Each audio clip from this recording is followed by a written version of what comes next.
สู่กำลังสวัสดีของท่านผู้มีเกียรติที่ทุกท่านนะครับที่ได้มาร่วมแสดงความอาลัยและร่วมเป็นหนึ่งในพิธีสวดพระพิธรรมเพื่อบำเพ็ญกุศลให้กับผู้ได้รับของผู้นานนะครับซึ่งคืนนี้ก็เป็นวันแรกในการสวดพระพิธรรมซึ่งผ่านการจัดทำในการสวดพระพิธรรมและสามคืนด้วยกันนะครับขณะนี้ก็ได้เวลาอันสมควรที่ผ่านการจัดทำได้กำหนดไว้โอกาสนี้ก็ขอเรียนเชิญพิเกียรติทุกท่านนะครับที่เดินทางมาถึงนะครับขึ้นสู่ศาลานะครับด้วยความเคารพนะครับขอเรียนเชิญครับ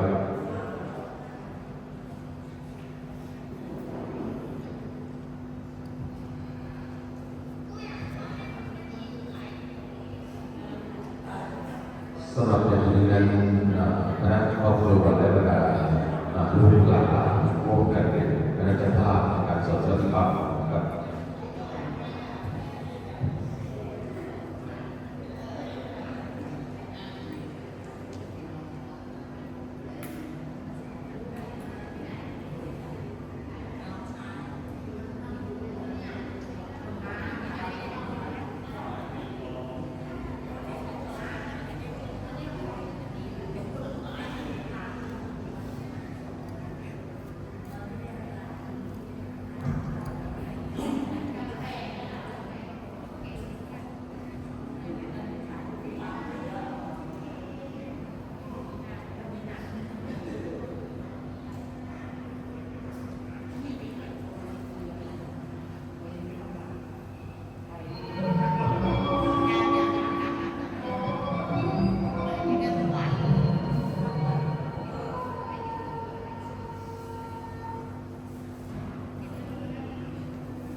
ก็ขอเรียนเชิญตัวแทนคณะเจ้าภาพท่านกับในเวลาจุดเทียนธูปบูชาพระรัตนตรัยขอเรียนเชิญครับ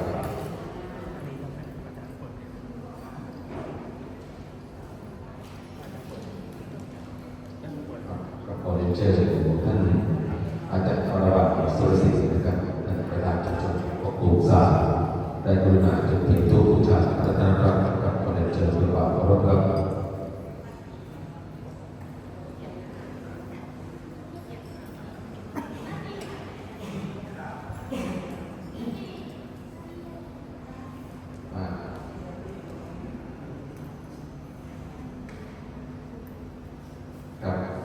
ก็ขอลำดับต่อไปก็ขอเจอพระสมบัติอิสระกับได้เวลาจุดเทียนธูปนำพระธรรมกับขอเจอครับ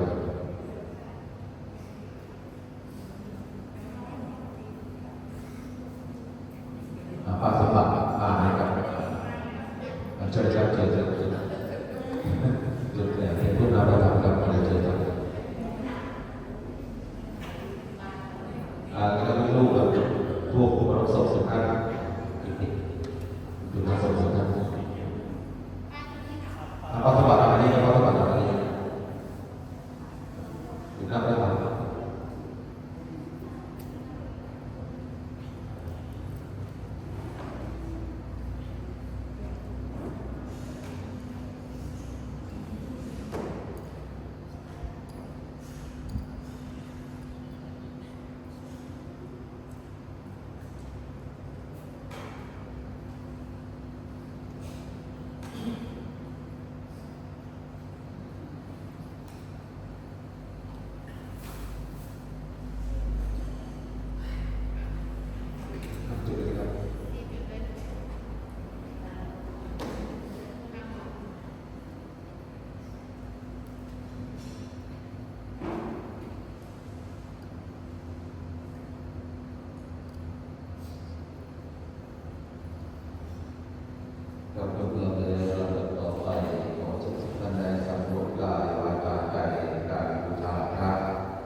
อิมินาสักการเรนะพุทธังอภิปูชยามะอิมินาสักการเรนะธัมมังอภิปูชยามะอิมินาสักการเรนะสังฆังอภิปูชยามะอะระหังสัมมาสัมพุทโธภควาพุทธังภควตังอภิวาเทมิสัพพะคาโตภควตาธัมโมธัมมังนัสสามิสุปฏิปันโนภควโตสาวกสังโฆสังฆังนามามิสาธุมัจยังพันเตภิกษุภิกษุรักขันธายะติสรเนนะสหปัญจศีลามิญาดามะทุติยัมปิมัจยังพันเตภิกษุภิกษุรักขันธายะติสรเนนะสหปัญจศีลามิญาดามะ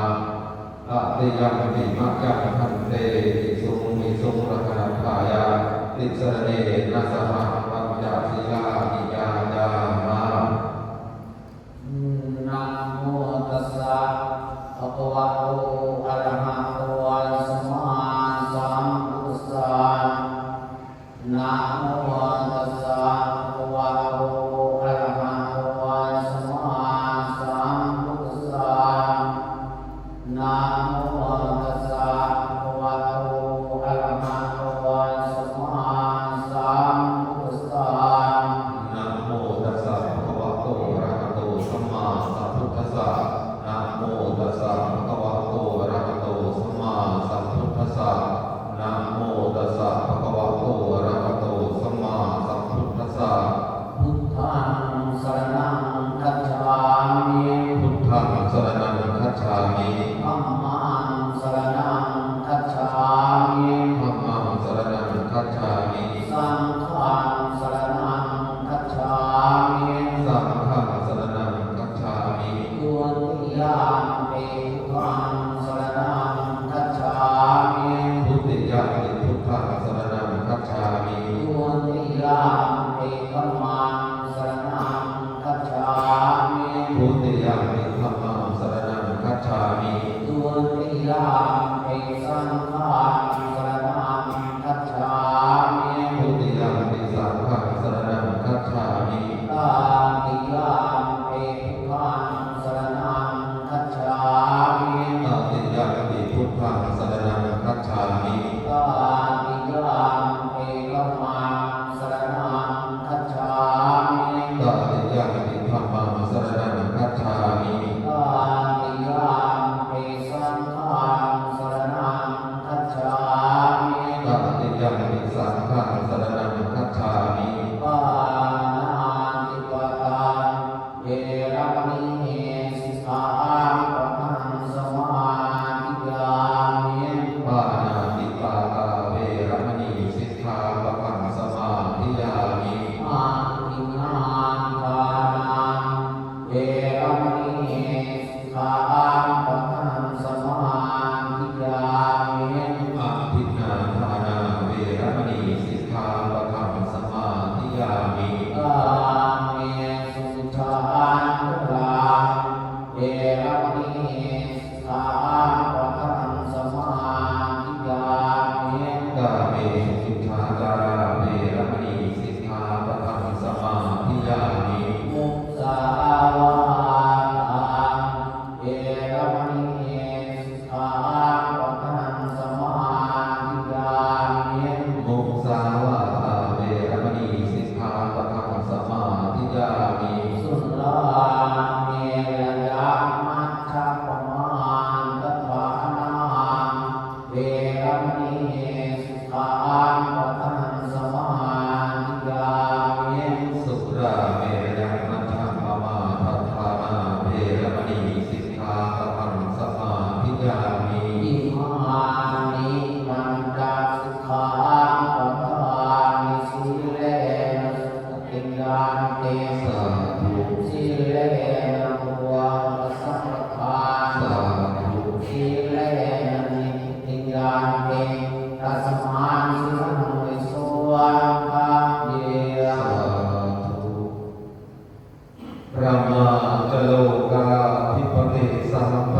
นทิวรังอัพยาจะทะสันติภะสัตตาประชัชชาติกาเทเสตุธรรมังอนุกรรมปิมังวะชัง นะโมวันตังสัมภะคะวะโตอะระหะโตสัมมาสัมพุทธัสสะนะโมวันตังสัมภะคะวะโตอะระหะโตสัมมาสัมพุทธัสสะนะโมวันตังสัมภะคะวะโต อะระหะโตสัมมาสัมพุทธัสสะพุทธสละธัมมาพุทธสละธัมมาปะยังกัตตาธัมมากัตตะเมยธัมมาพุทธสละ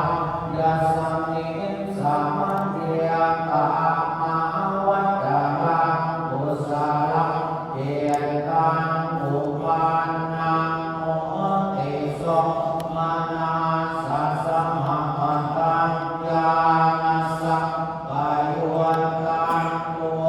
ราลังมะนังวะตาตาลังมะนังวะปันตาลังมะนังวะลัสสะลังม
คันธปรมังเอ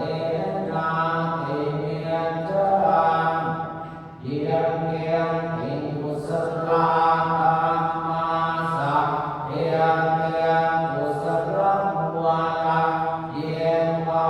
ปานังกุศลมุวาระตาเยียงเยียงธัมมากุศลเยียงเยียงอิกุศลาธัมมาสัพเยียงเยียงกุศลมุวาเรนะเกตัมมุวาระเยียงวาปานังกุศลมุวาเรนะเกตัมมุวาระสัพเพเตธัมมากุศลาเอตุปัญจยุวะลัมมานะปัญจยุวะอธิปติปัญจยุวะมานะตะละปัญจยุวะสัมมานะตะละปัญจยุวะสัมมาจาตะปัญจยุวะมันยะมันยะปัญจยุวะเยสยปัญจยุวะอุปนิสยปัญจยุวะปุเรจังตะปัญจยุวะปัญชาจาตะปัญจยุวะมาเสวนปัญจยุวะธัมมปัญจยุวะวิปัสสปัญ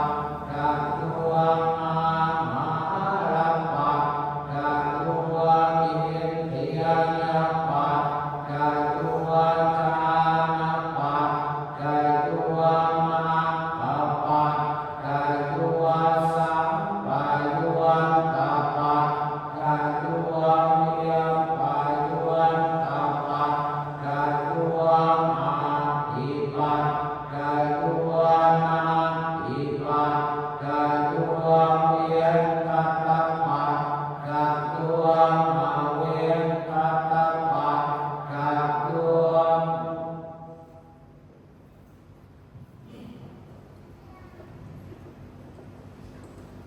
ครับลำดับต่อไปจะพิธีทอดผ้าแดงความสมบูรณ์ก็เพื่อเป็นส่วนกุศลสำหรับผู้วายชนโอกาสนี้ก็ขอเรียนเชิญอาจารย์ภาพ5 ท่านด้วยกันเชิญครับ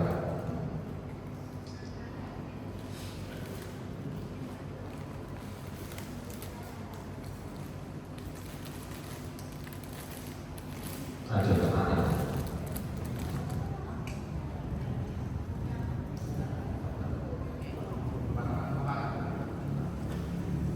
ถือภาพที่เราจดถือภาพที่เราครับ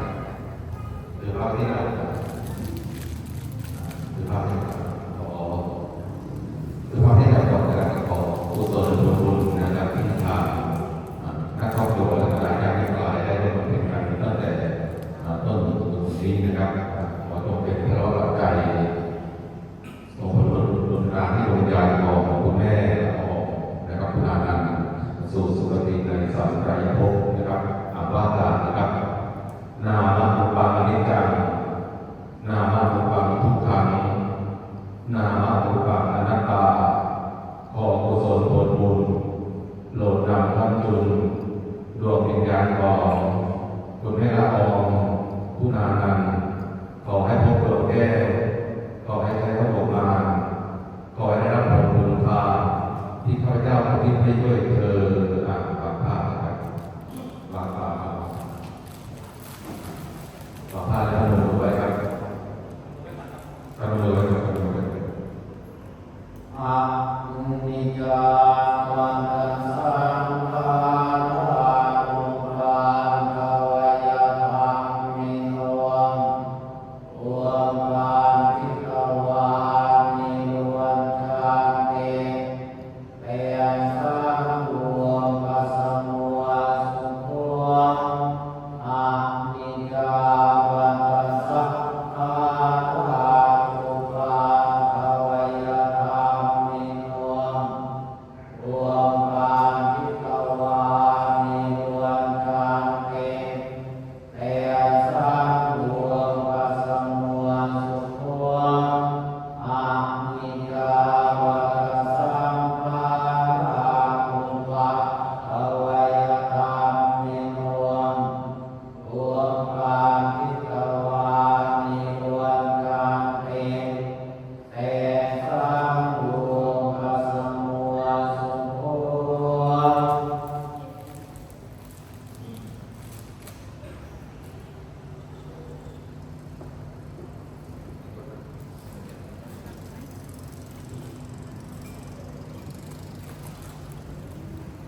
ะ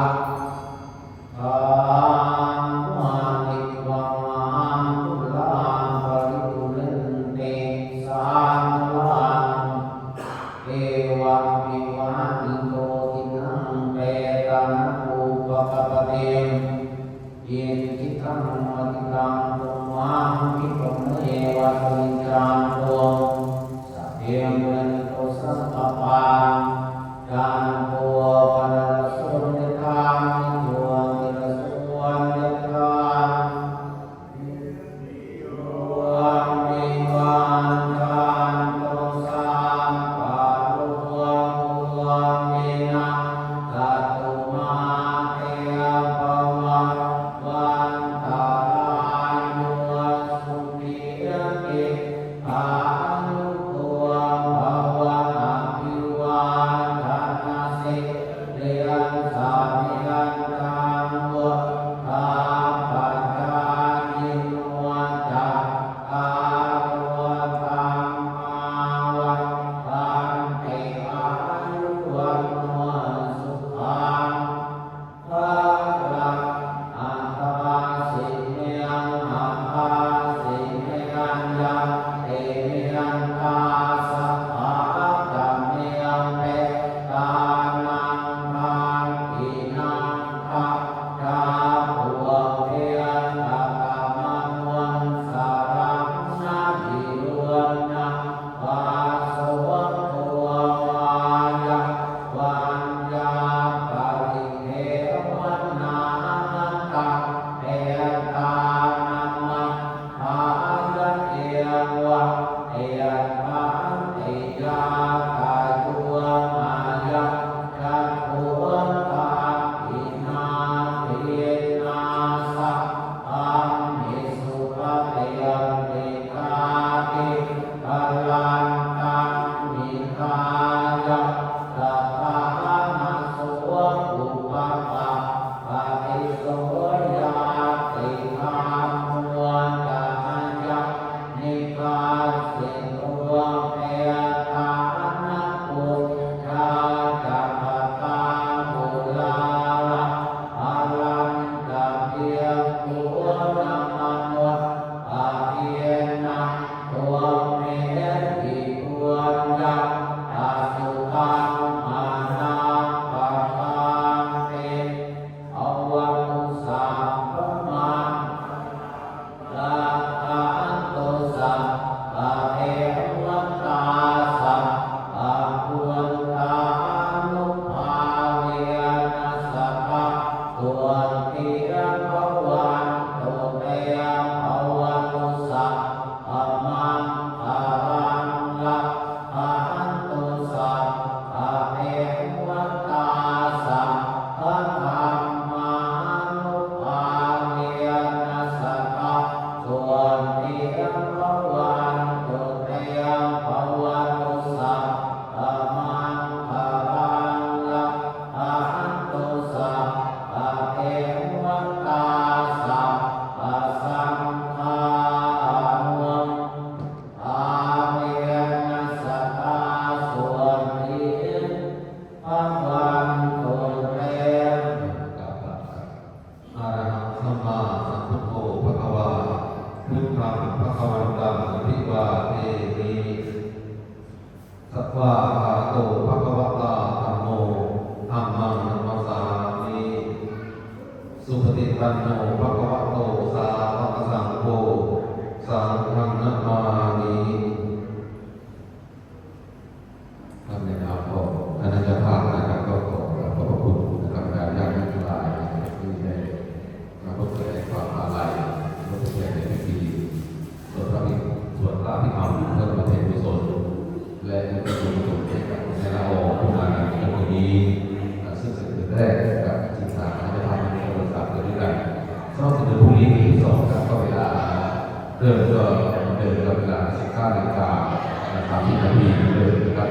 ขึ้นนะครับก็ขอประชาสัมพันธ์ให้ทุกท่านได้ทราบนะครับวันนี้ก็ขอขอบคุณทุกท่านเป็นอย่างสูงครับ